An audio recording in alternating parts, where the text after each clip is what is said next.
You start playing purely for your own KD. You're desperate for a solution, but you're only fueling the disaster. I look up and I'm 0-3. I have to get on the board. I have to fix it. Nothing, no scoreboard, no teammate, no round, is allowed to take away my clarity. Because if you want to resist KD FOMO, you don't just need discipline. You need patience. The kind of patience that lets you enjoy a round even when your task is doing nothing. Treat self-control as a freaking skill. Genau. Just like aim, just like spray control.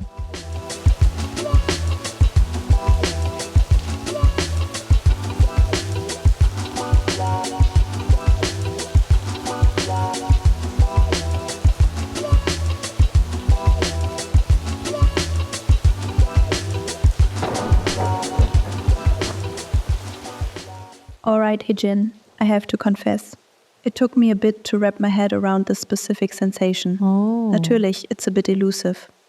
From what I've gathered, we are discussing that moment when you press tab, notice you are trailing at the bottom of the scoreboard, and suddenly panic sets in. You start playing purely for your own KD. Is that anywhere close to what you mean? That's it pretty much, I mean. You see yourself at the bottom of the scoreboard and start playing recklessly, just to secure a few kills and escape the bottom frag stigma. Okay. However, players eventually realize that such erratic behavior is actually the catalyst for their downfall, and only serves to exacerbate the situation. It's like trying to put out a fire with gasoline, I mean. You're desperate for a solution, but you're only fueling the disaster. Genau. So can we provide some examples of this reckless behavior for our 20 or 22 total viewers? Oh, Eba, you're so cynical. Anyway, I mean, think about those moments where you're just throwing logic out the window. For instance, imagine I'm playing Chamber on Haven. I've died twice on A-Long, so my brain goes into overdrive. I keep trying the exact same aggressive lurk through Garage every single round because I'm obsessed with getting that one opening pick to fix my score. I mean, I'm so predictable that the enemy cipher is just waiting for me with a judge. I'm not playing for the sight. I'm playing to see my name move up one slot on the list. Genau. Or take a clutch situation. It's 1 versus 3, the spike is down, and instead of playing the objective or playing for exit kills to save your economy, you sprint into the site like a madman because you're craving the dopamine of a triple kill to redeem your bad half. Yeah. You aren't playing the map, you're playing the scoreboard. Genau. Well, you basically just described my standard playstyle. Okay. I mean, it is difficult to consider alternative strategies when the most absolute widely goal is simply ranking up. Well, are you certain that isn't happening in modes outside of ranked? I mean, consider playing with your friends in a 5-stack. No competitive stakes, just for fun. If your mental state is fragile that day and you find yourself bottom fragging, you suddenly start convincing yourself that your friends think you're incompetent. You start overpeaking because you feel you have to prove you belong in the group. I see your point. It makes sense. And I believe that has happened to me even outside of solo queue. Everything has happened to you, Eva. Genau. I mean, you're like a magnet for these psychological traps. Genau. I know. This is why you always have so much fun at my expense. Oh. Anyway, I hate it. I hate when my body responds to the anxiety and I feel trapped. I know I'm in a hole, but my brain has been hijacked and refuses any sober negotiation. Yeah, and that is a primary issue. With KD FOMO, your behavior becomes fundamentally irrational. It isn't exactly like being tilted in the traditional sense, I mean. Yeah. Usually, when you're tilted, you break the monitor and you're forced to take a break. Well, let's remind our 20 viewers that it's possible to take a breather without destroying your monitor. But yeah, that is the concept. KD FOMO operates in the background of your psyche, slowly spiraling into reckless behavior. And reckless means acting solely as a function of fixing your KD. So unnecessary lurking or camping for cheap kills. Yeah, but it also manifests in your economy, I mean. Okay. Like investing your last 2,900 credits in a Vandal without buying a shield, simply because you're desperate for a kill. One single kill that will drag you out of the bottom zone. You're sacrificing your survival probability for a marginal increase in lethality. Okay, Hye-jin. Enough is enough. What? I need to know, Hye-jin, and I need to know it now. Did you watch all my gameplay VODs looking for an idea for this episode? Oh my god, Eba, oh my god, you scared me for a second. Sorry. I mean, of course I did.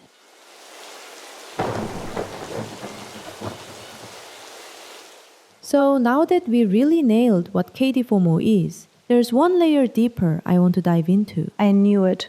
You're always one layer deeper. But seriously, have you ever had a game where you knew your decisions were dumb, but you still made them just to feel better? Every second ranked I play, Hye-jin. Every second. That right there, that's what I call desperation timing. It's when a player doesn't act because it's the right time for a play, they act because emotionally, they can't afford to wait any longer. Ja, genau. It's like your brain says wait, but your body just goes. Yes, desperation timing is a physical reaction to emotional discomfort. You feel your score slipping, your presence fading in the game, and instead of slowing down, you force the timing. You swing early, you dry peak, you entry when it makes no sense, not for the round, but to relieve the pressure. Let me tell you something else. When I go into deathmatch with a guardian, like when I genuinely want to practice, I always tell myself, this is for the flicks, not for the kills. Uh-oh, I feel a twist coming. Exactly. I start strong, holding angles, click, click, feeling it. But then I look at the leaderboard and see I'm bottom 5. Everyone else is spamming Vandals and flying around corners. And I'm just quietly sitting with my one-taps. And that little voice starts whispering, right? Genau, it says, Ewa, you look like a noob. Just switch, just rush. And you pick up the Vandal. I pick up the Vandal. And then I sprint around like a lunatic trying to get kills. My practice goal is gone. All I want now is not to be bottom frag. That's pure KD FOMO. Okay. And it's so subtle, right? Because on the surface, it looks like you're trying harder. But deep down, you're actually abandoning the mission just to escape discomfort. Yeah, it's like I betrayed myself. That's a good way to put it. KD FOMO tricks you into thinking you're fighting back, but you're actually giving in to fear. It disguises itself as momentum when it's really escape. Oh man, I feel like we should do more episodes to explain this. One day. For now, it's enough to say that KD FOMO is about not being able to sit with yourself, not being able to wait.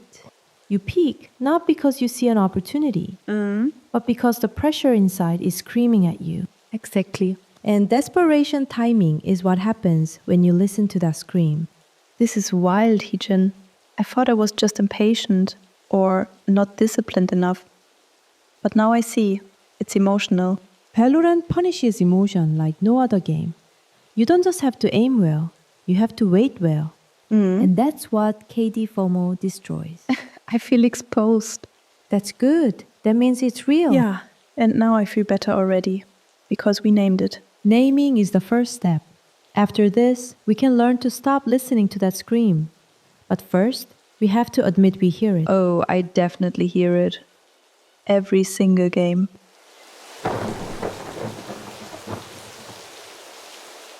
Okay, Hye-jin, I have your notes in front of me. This is the part where you wrote scientific validation of KD FOMO. And then it says, Zehra brought this up during the all-hands meeting in the hotel's hall. So, go off, girl. All right.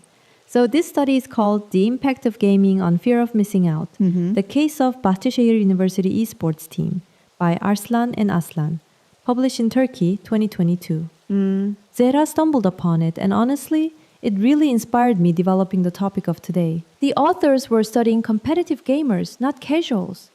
These were university-level esports players, which is important because it means they were playing with real structure, real pressure, and real visibility. Genau. And what the researchers found was that these players experience high levels of FOMO directly related to their individual performance and public perception within the game.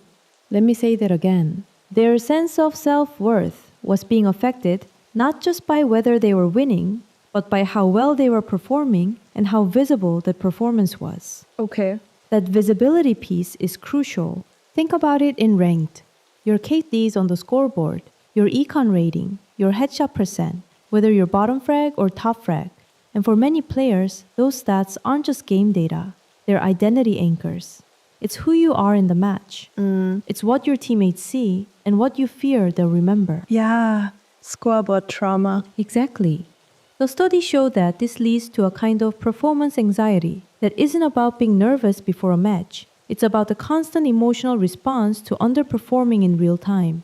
When you know your score is bad, you feel pressure not to play well, but to fix the number. And that's where we hit the KD FOMO zone. Oh God. You're not trying to play smart, you're trying to erase the mistake. The study identifies this kind of behavior as compensatory impulsivity. Compensatory impulsivity. Can we speak English? I mean, players begin to take rushed, risky, or irrational actions not because the game calls for them, but because their brain is shouting, "You're behind, you look bad, catch up." And they don't want to be remembered as the 3 to 13 sage. Never. That number stays with you. And the fear of being seen as that player fuels a fear of missing your redemption, which is, essentially, the psychological definition of FOMO. Genau. The study also emphasized how social comparison mechanisms inside competitive games can become internalized.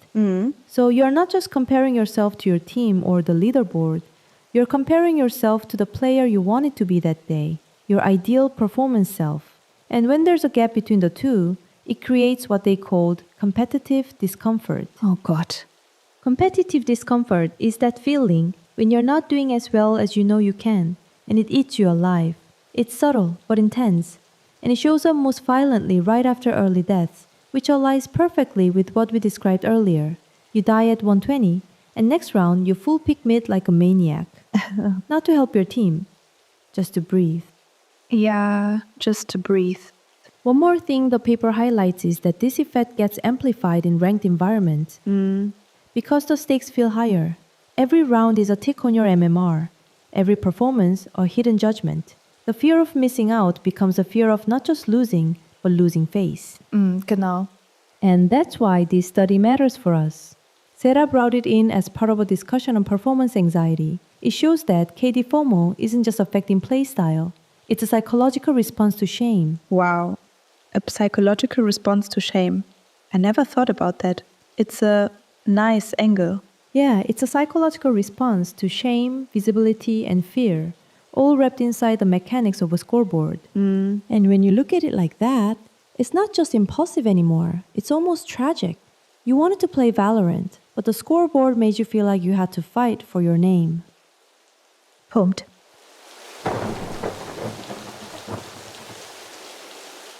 Okay, I think it's time I tell a story. It's a bit painful, yeah? But that's why we're here. Yep, I'm listening. So, this happened on Haven. I was playing Killjoy, ranked, solo queue. And I remember I queued up even though I was already a bit not in the mood. I just wanted one good match, you know? Sure, the redemption queue. You know, and it starts bad. I missed the easiest clutch ever on C because of a molly, first round. Then I died 2 times in a row on A, not even trades, 0 impact. I look up and I'm 0-3. Oh. And something clicks inside me. Not like rage, not sadness, more like this urgency. I have to get on the board. I have to fix it. I'm like, okay, buy Vandal, get serious. What was your credit? 2,900. I bought anyway a Vandal, no shield. Okay, round 4. Round 4. We lost pistol and the next 2, so my econ was trash. But I didn't care. I thought I needed to make something happen. I peeked mid solo, dead instant, 0-4. Did the team say anything? Yeah. One guy types, no shield. I didn't answer. Next round, I bought the same again. Vandal, no shield. Teammate says, bro, save 1 round. And I just muted the entire team. Oh. All of them. Click, click, click. Silence. I told myself it's to focus. But really, I was just ashamed. I didn't want to hear them see me, you know? I know. From that point on, I was just doing things. Rushing garage with no cam info. Peeking C long dry with no turret. I wasn't thinking, I was acting, hoping for that one headshot that fixes it all. That emotional bailout. Yeah, and it never came. I went into halftime 2-11. The scoreboard felt radioactive. I couldn't look at it. Every round I died. I pressed tab just to see if I had finally passed someone. Okay. Just to stop being bottom. And your team? Silent. Because I muted them. Oh, true. Sorry. No one tilted, surprisingly. But I could feel I was dragging the whole thing down.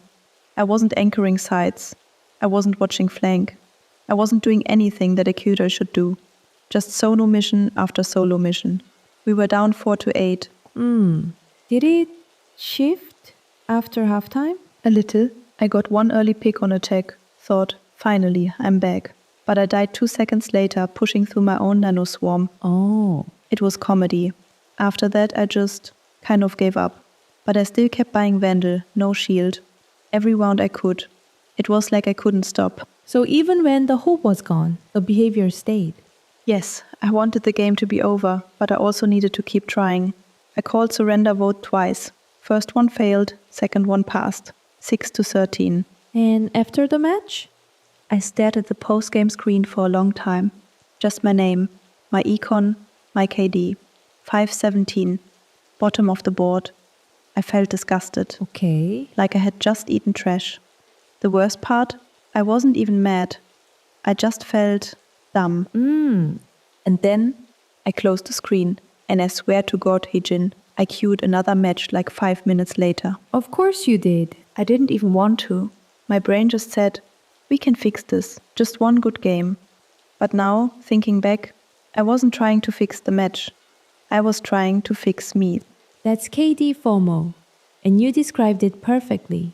The moment you bought Vandal with no shield the second time, that's the signal. That's the moment your body told you, I can't wait anymore. Yeah, and from that point, I wasn't playing Valorant. I was trying to erase something. The shame of bottom fragging. The fear that maybe I just suck.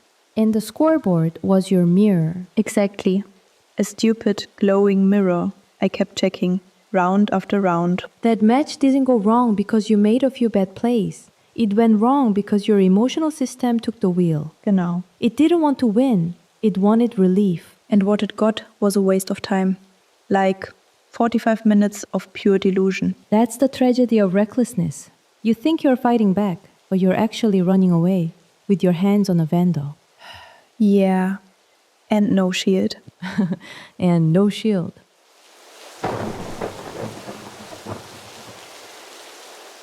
Okay. Questions from the chat. Let's go. You ready, Hye-jin? Let's do it. First one comes from someone named Nancy. Cute username, pink icon. She says, what is the opposite of KD FOMO? Oh, spicy one. Very interesting. I like that. Yeah, that's a banger. She understood the assignment. So, the opposite of KD FOMO. That's a deceptively difficult question, actually. Because KD FOMO is not a move, it's a state of emotional pressure. So what's the opposite of that? I would say space, calm, maybe even detachment. Like mental distance from the panic. Yes, but let me take it further. The true opposite of recklessness is patience, kind of. I mean it. Patience is what keeps you from peaking mid at 135 because you feel embarrassed about your score. It's what lets you say, I'm broke, I'll just play classic and stay alive. It's the part of you that whispers, it's okay. We can win the war. We don't need to win this duel. That's beautiful. You should print that on a t-shirt. Maybe I will. So Nancy, wherever you are, you nailed it. That's the question. Because if you want to resist KD FOMO, you don't just need discipline. You need patience. The kind of patience that lets you enjoy a round even when your task is doing nothing. Yes. Patience is what allows you to actually play Valorant, not chase a scoreboard ghost. All right, next one comes from Johnny. Oh, here we go. He says, are there any possible mitigation for KD FOMO, or players prone to KD FOMO and anxiety during games are condemned to forever lose? I'm asking for a friend, of course. Yes, the classic I'm asking for a friend line. Totally not you, Johnny. Definitely your friend who buys Vandal no armor 3 rounds in a row. We believe you. Classic. But seriously, that's a very tough question, and I'll try to answer it honestly. Because KD FOMO is, at its core, a psychological reaction, the best mitigation won't be mechanical. It has to start with how we define our relationship with the game. Okay. One of the biggest shifts you can make is to redefine your goal while playing Valorant. If your goal is to protect your KD or reputation, or climb without friction, then the moment things go wrong, your identity takes a hit. You start to panic, not because you're losing the match, but because you're losing control of your narrative. And once that starts, it's very hard to reverse. Yeah, so mitigation step 1 is this. Recognize the moment you start losing patience. That moment should be a red flag. It should scare you, because losing patience is the first domino in a chain that ends in wasted time, bad stats, poor decisions, and eventually tilt. Genau. And once you see that red flag, you have to take conscious action. You have to tell yourself, nothing, no scoreboard, no teammate, no round, is allowed to take away my clarity. You draw the line there. KD FOMO thrives in unawareness, but the moment you name it and confront it, it loses a lot of its power. So it's not about being perfect, it's about being present and having the mental courage to slow down when everything in your chest is screaming to rush. That's the fight right there. That second where your body says, push now, and your brain says, no, we wait. That second is the heart of any strategy in game. That's where you win. Okay, oh boy, here comes this one. Username is Sid, and the message says, okay, but what if I die 3 times in a row and feel like my team's gonna F me if I don't get a kill, bro? Like, I can't chill if my team think I'm trolling. I mean, there must be punctuation in there somewhere. Maybe. Somewhere. But the sentiment is valid. Yeah, it is. I've been there. We all have. So let's unpack it. This is about external pressure, the fear that your teammates will judge you, vote to surrender, or think you're trolling if you keep failing. That fear fuels KD FOMO, because now you're not just trying to fix your score, you're trying to fix their perception of you. Like trying to clear your name before the trial's even over. Exactly. And here's the hard truth. If you let that fear control you, you'll end up proving them right. You'll make bad plays, you'll force fights, and the scoreboard won't change. It will just confirm the story you're afraid they're telling. The key is this. You don't owe your team redemption. You owe them clarity, smart plays, patience.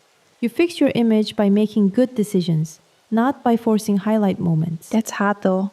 When you 0 to 4, you feel like you need to explode just to survive. Yes, but remember, what they see on the scoreboard is temporary.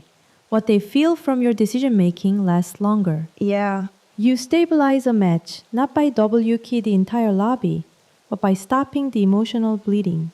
Okay, yes, true. So to Sid, if your team thinks you're trolling, prove them wrong by doing the smartest thing you can do next round, even if that means doing less. Even if it means just staying alive. Yeah, true. Allow me a quick digression here. Imagine this scenario. We are on ascent A site. We've planted a spike, and we just need to protect it. We are in a 3 versus 2 situation, but I only have a classic. What is the smartest play I can make here? Just stay alive? Just stay alive. Correct, Eva. And you know why? Because when the opponents look up and see it's 3 versus 2, they are under different pressure. The more pressure they feel, the more prone they are to mistakes. Yeah. However, many players never consider maintaining that number superiority in that moment. On the contrary, precisely because it's 3 versus 2, they engage recklessly and maybe lose the duel, bringing the confrontation to 2 versus 2 and leveling the situation. Bro, this last example, pure gold. Alright, next one's from Pretty Vacant. This one hits. They ask, can KD FOMO happen even when we're winning? Absolutely. And it's a really important point. Recklessness isn't about the scoreline. It's about your personal performance within the game. Genau. You can be up 9-3 and still feel like a fraud because you're 3-11 and bottom fragging. That gap between team success and personal failure creates a tension that can absolutely trigger KD FOMO. Especially if someone on your team, maybe even someone in your party, is fully fragging. That comparison creates friction. It's no longer about team success. It's about, why am I not that guy? And that jealousy becomes a trigger. You start chasing your moment, forcing your highlight, trying to even it out with one massive round. So even winning doesn't save us? Not if you're scoreboard attached. That's the trap. Your team might be in flow state, but you're sitting there sweating over your own stats. And instead of playing slow, supportive, or even just normal, you start doing too much. You push B-side alone on defense. You dry peek mid to catch up. And if the team starts losing rounds, now you feel doubly responsible. Okay. You weren't contributing while winning, and now that the lead is slipping, the panic amplifies. That's where the spiral happens. So you're saying it's not about being down, it's about feeling left behind. Exactly. KD FOMO is not about losing. It's about feeling like you're disconnected from the win and trying to claw your way back into it with force, which of course only pushes you further away. Okay, pretty vacant. That one was deep. Respect. Last one comes from EMI. They ask, how do you recover after a FOMO game when you already wasted your energy? That's a heavy one.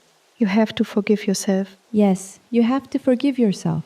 That's number one. After a full FOMO game, it's normal to feel disgusted, disconnected, even ashamed. Yeah. But beating yourself up reinforces the same instability that got you there. What you need instead is perspective, the honest kind. I always remind myself, I wasn't weak, I just got tricked. Yeah. Because that's what KD FOMO does. It tricks your nervous system into sprinting through a marathon. It hijacks your intentions. It steals your match from you. But it doesn't get to steal your growth unless you let it. Yeah. Second, take space. Physically, mentally, even emotionally. Whether it's stretching, grabbing a snack, watching a match, texting a friend. Anything that helps you exit the urgency loop. Let the adrenaline fade. Let your brain realize the match is over and you're not in danger anymore. Like a detox from the panic. Exactly. And finally, and I mean this, treat self-control as a freaking skill. Genau. Just like aim, just like spray control. Every time you play recklessly, every time you tilt, you're building a version of yourself that your psyche no longer trusts. It's like a crack in your self-confidence. Yeah. But the opposite is also true. Every time you stop, breathe, recognize, and reset, you're repairing that trust.